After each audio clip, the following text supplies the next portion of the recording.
नमस्कार दोस्तों, स्वागत है आप सबका अपने YouTube channel Gurukul success academy में। तो दोस्तों, आज आप लोगों के लिए एसएससी एमटीएस हवलदार 2023 के लिए जीके जीएस की क्लास लेकर आया हूं। यह क्लास एसएससी एमटीएस हवलदार 2023 के लिए बहुत ही महत्वपूर्ण होने वाली है। तो दोस्तों, इसी प्रकार से डेली क्लासेस पाने के लिए चैनल को सब्सक्राइब कर लें और बेल आइकन को प्रेस कर दें। किसी अन्य टॉपिक पर वीडियो चाहिए तो कमेंट बॉक्स में ज़रूर कमेंट करें। वीडियो शुरू करते हैं दोस्तों। राज्यसभा के सदस्यों के लिए न्यूनतम आयु क्या है? तो राज्यसभा सदस्यों के लिए न्यूनतम आयु 30 वर्ष है। ऑप्शन नंबर इसका सी सही आंसर होगा, 30 वर्ष है। आगे बढ़ते और अगला प्रश्न है, राज्यसभा को स्थायी सदन कहते हैं क्योंकि इसे विघटित नहीं किया जा सकता है। ऑप्शन नंबर इसका बी सही आंसर होगा, राज्यसभा को विघटित नहीं किया जा सकता है। आगे बढ़ते और अगला प्रश्न है, राज्यसभा के लिए राष्ट्रपति द्वारा कितने सदस्य नामित किए जाते हैं? तो राज्यसभा के लिए राष्ट्रपति द्वारा 12 सदस्य नामित किए जाते हैं। ऑप्शन नंबर इसका सी सही आंसर होगा, 12 सदस्य नामित किए जाते हैं। आगे बढ़ते और अगला प्रश्न है, भारत के उपराष्ट्रपति का चुनाव किया जाता है। तो भारत के उपराष्ट्रपति का चुनाव संसद के सदस्यों द्वारा किया जाता है। ऑप्शन नंबर इसका ए सही आंसर होगा, संसद के सदस्यों द्वारा किया जाता है। आगे बढ़ते और अगला प्रश्न है, किसने 2 पूर्ण अवधियों के लिए भारत के उपराष्ट्रपति पद को संभाला था? तो डॉक्टर एस राधाकृष्णन ने संभाला था। ऑप्शन नंबर इसका बी सही आंसर होगा, डॉक्टर एस राधाकृष्णन ने संभाला था। आगे बढ़ते और अगला प्रश्न है, अमीबा किस संघ का सदस्य है? तो अमीबा जो है वो प्रोटिस्टा संघ का सदस्य है। ऑप्शन नंबर इसका डी सही आंसर होगा, प्रोटिस्टा संघ का सदस्य है। आगे बढ़ते और अगला प्रश्न है, मलेरिया रोग किसके कारण होता है? तो मलेरिया रोग जो है वो प्रोटोजोआ के कारण होता है। ऑप्शन नंबर इसका बी सही आंसर होगा, मलेरिया रोग प्रोटोजोआ के कारण होता है। आगे बढ़ते और अगला प्रश्न है, मेढक सांस लेता है। तो मेढक त्वचा, मुंह और फेफड़े द्वारा सांस लेता है। इसका ऑप्शन नंबर डी सही आंसर होगा, उपयुक्त सभी। आगे बढ़ते और अगला प्रश्न देखते हैं। अगला प्रश्न है, इमली में कौन सा अम्ल पाया जाता है? तो इमली में टार्टरिक अम्ल पाया जाता है। ऑप्शन नंबर इसका सी सही आंसर होगा, इमली में टार्टरिक अम्ल पाया जाता है। आगे बढ़ते और अगला प्रश्न है, यांत्रिक ऊर्जा को विद्युत ऊर्जा में परिवर्तित करता है। तो यांत्रिक ऊर्जा को विद्युत ऊर्जा में डायनेमो परिवर्तित करता है। ऑप्शन नंबर इसका सी सही आंसर होगा, डायनेमो यांत्रिक ऊर्जा को विद्युत ऊर्जा में परिवर्तित करता है। अगला प्रश्न है, रबी की फसल बोई जाती है। तो रबी की फसल जो है नवंबर और अप्रैल के मध्य में बोई और काटी जाती है। ऑप्शन नंबर इसका ए सही आंसर होगा, रबी की फसल नवंबर और अप्रैल के मध्य में बोई और काटी जाती है।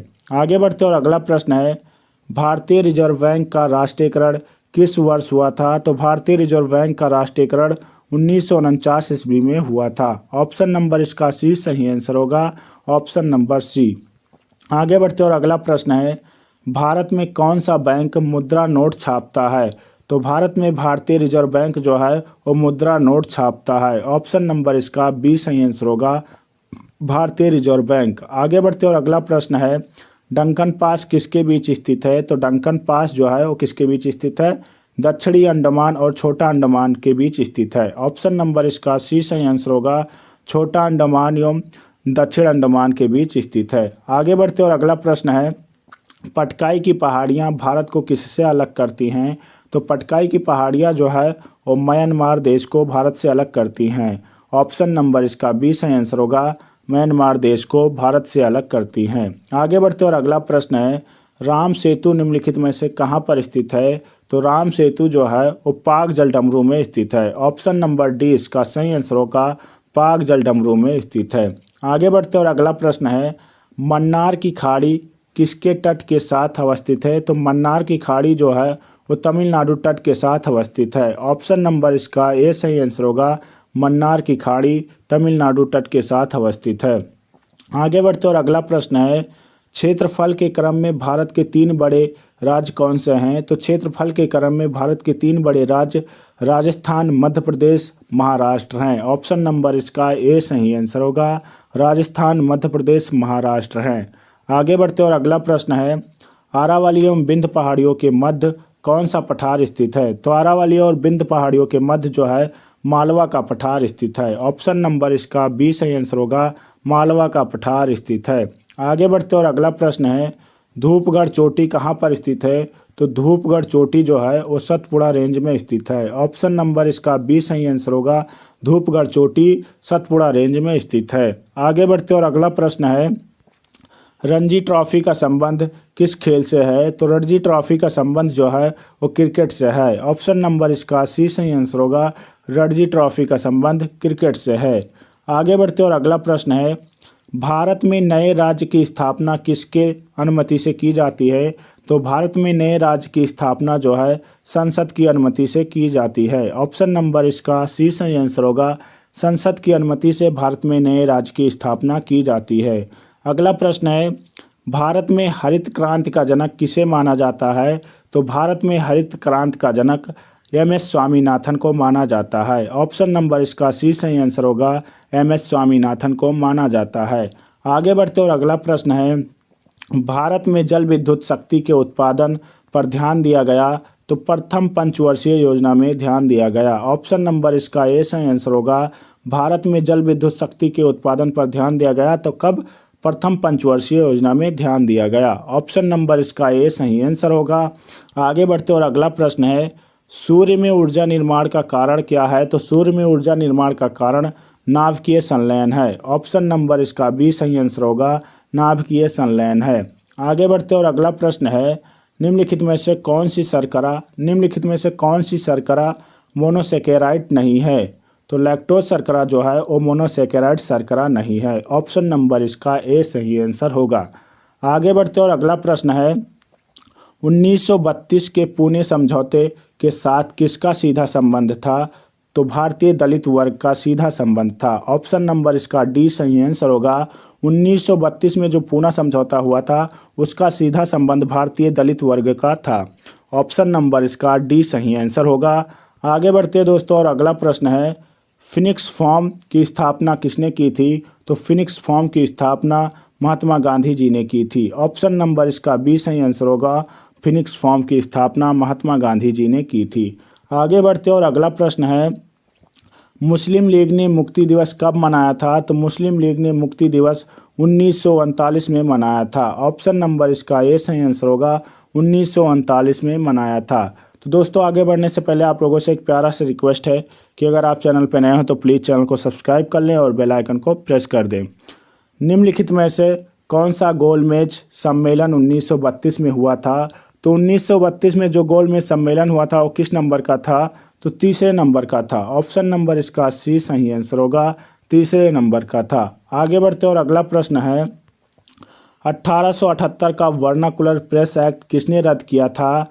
तो लॉर्ड रिपन ने रद्द किया था। ऑप्शन नंबर इसका ए सही आंसर होगा, लॉर्ड रिपन ने रद्द किया था। आगे बढ़ते और अगला प्रश्न है, अमृत बाजार पत्रिका की स्थापना किसने की थी? तो अमृत बाजार पत्रिका की स्थापना शिशिर कुमार घोष ने की थी। ऑप्शन नंबर इसका सी सही आंसर होगा, शिशिर कुमार घोष ने की थी। आगे बढ़ते और अगला प्रश्न है, निम्नलिखित में से सबसे बाद में क्या हुआ? तो निम्नलिखित में से सबसे बाद में बंगाल का विभाजन हुआ। ऑप्शन नंबर इसका बी सही आंसर होगा, बंगाल का विभाजन सबसे बाद में हुआ। आगे बढ़ते और अगला प्रश्न है, भारतीय संविधान सभा की संघीय शक्ति समिति के अध्यक्ष कौन थे? तो संघीय शक्ति समिति के अध्यक्ष पंडित जवाहरलाल नेहरू थे। ऑप्शन नंबर डी इसका सही आंसर होगा, पंडित जवाहरलाल नेहरू थे।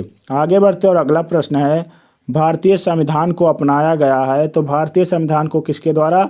संविधान सभा के द्वारा अपनाया गया है। ऑप्शन नंबर इसका ए सही आंसर होगा, संविधान सभा द्वारा अपनाया गया है। आगे बढ़ते और अगला प्रश्न है, भारतीय संविधान सभा में महिला सदस्यों की कुल संख्या कितनी थी? तो भारतीय संविधान सभा में महिला सदस्यों की कुल संख्या 15 थी। ऑप्शन नंबर डी इसका सही आंसर होगा, कितनी थी? 15। आगे बढ़ते और अगला प्रश्न है, भारत में हरित क्रांति का सर्वाधिक प्रभाव किस फसल पर पड़ा है? तो गेहूं पर पड़ा है। ऑप्शन नंबर इसका ए सही आंसर होगा, किस पर? गेहूं पर पड़ा है। आगे बढ़ते और अगला प्रश्न है, मेक इन इंडिया कार्यक्रम का लोगो है तो उसमें शेर है। ऑप्शन नंबर इसका ए सही आंसर होगा, मेक इन इंडिया कार्यक्रम का लोगो जो है उसमें शेर है। ऑप्शन नंबर इसका ए सही आंसर होगा। आगे बढ़ते और अगला प्रश्न है, मिशन इंद्रधनुष का संबंध किससे है? तो मिशन इंद्रधनुष का संबंध टीकाकरण से है। ऑप्शन नंबर इसका सी सही आंसर होगा। मिशन इंद्रधनुष का संबंध टीकाकरण से है। आगे बढ़ते और अगला प्रश्न है, ब्रह्मांड में विस्फोटी तारा क्या मत कहलाता है? तो ब्रह्मांड में जो विस्फोटी तारा है वह अभिनव तारा कहलाता है। ऑप्शन नंबर इसका सी सही आंसर होगा। अभिनव तारा कहलाता है। आगे बढ़ते और अगला प्रश्न है, दो अक्षांश रेखाओं के बीच की दूरी लगभग कितनी होती है? तो दो अक्षांश रेखाओं के बीच की दूरी लगभग 111 किलोमीटर होती है। ऑप्शन नंबर इसका सी सही आंसर होगा। 111 किलोमीटर होती है। आगे बढ़ते और अगला प्रश्न है, कुल अक्षांशों की संख्या कितनी है? तो कुल अक्षांशों की संख्या 179 है। ऑप्शन नंबर इसका सी सही आंसर होगा। कुल अक्षांशों की संख्या 179 है। आगे बढ़ते और अगला प्रश्न है, पृथ्वी को कितने समय कटबंधों में बांटा जा सकता है? तो 24 समय कटबंधों में बांटा जा सकता है। ऑप्शन नंबर इसका सी सही आंसर होगा। आगे बढ़ते और अगला प्रश्न है, हिमालय पर्वत श्रृंखला किसका उदाहरण है? तो हिमालय पर्वत श्रृंखला जो है वो वलित पर्वत का उदाहरण है। ऑप्शन नंबर इसका ए सही आंसर होगा। वलित पर्वत का उदाहरण है। आगे बढ़ते और अगला प्रश्न है, निम्नलिखित में से कौन सी पर्वत श्रृंखला विश्व में सबसे बड़ी है? तो एंडीज पर्वत श्रृंखला जो है वो विश्व में सबसे बड़ी पर्वत श्रृंखला है। ऑप्शन नंबर इसका बी सही आंसर होगा। यह किस महाद्वीप में पाई जाती है? आप लोग कमेंट बॉक्स में ज़रूर बताएं। एंडीज पर्वतमाला किस महाद्वीप में पाई जाती है? कमेंट बॉक्स में आप लोग ज़रूर बताएं। आगे बढ़ते और अगला प्रश्न है, पृथ्वी के वायुमंडल का सर्वाधिक घनत्व कहाँ पर होता है? तो पृथ्वी के वायुमंडल का सर्वाधिक घनत्व क्षोभ मंडल में होता है। ऑप्शन नंबर इसका ए सही आंसर होगा। क्षोभ मंडल में होता है। आगे बढ़ते और अगला प्रश्न है, ओजोन परत पृथ्वी से करीब कितनी ऊंचाई पर होती है? तो ओजोन परत जो है पृथ्वी से 20 किलोमीटर की ऊंचाई पर होती है। ऑप्शन नंबर इसका सी सही आंसर होगा। Option number C. आगे बढ़ते और अगला प्रश्न है, उच्च दाब क्षेत्र से भूमध्य सागर की ओर चलने वाली पवनें होती हैं। तो उच्च दाब क्षेत्र से भूमध्य सागर की ओर चलने वाली पवनें व्यापारिक पवनें होती हैं। ऑप्शन नंबर इसका सी सही आंसर होगा। व्यापारिक पवनें होती हैं। आगे बढ़ते और अगला प्रश्न है, समुद्र समीर बहती है। तो समुद्र समीर जो है दिन के समय बहती है। ऑप्शन नंबर इसका ए सही आंसर होगा। समुद्र समीर दिन के समय बहती है। आगे बढ़ते और अगला प्रश्न है, जेट धाराएं प्रायः कहाँ पाई जाती हैं? तो जेट धाराएं जो होती है वो क्षोभ सीमा में पाई जाती हैं। ऑप्शन नंबर इसका बी सही आंसर होगा। तो दोस्तों, अगर आप लोगों को वीडियो अच्छी लगी हो तो प्लीज़ वीडियो को लाइक कर दें और अपने दोस्तों तक शेयर कर दें। चैनल पे नए हो तो प्लीज़ चैनल को सब्सक्राइब कर लें। पूरा वीडियो देखने के लिए बहुत बहुत धन्यवाद आप लोगों का। मिलते हैं अगले वीडियो में, तब तक के लिए जय हिंद, जय भारत।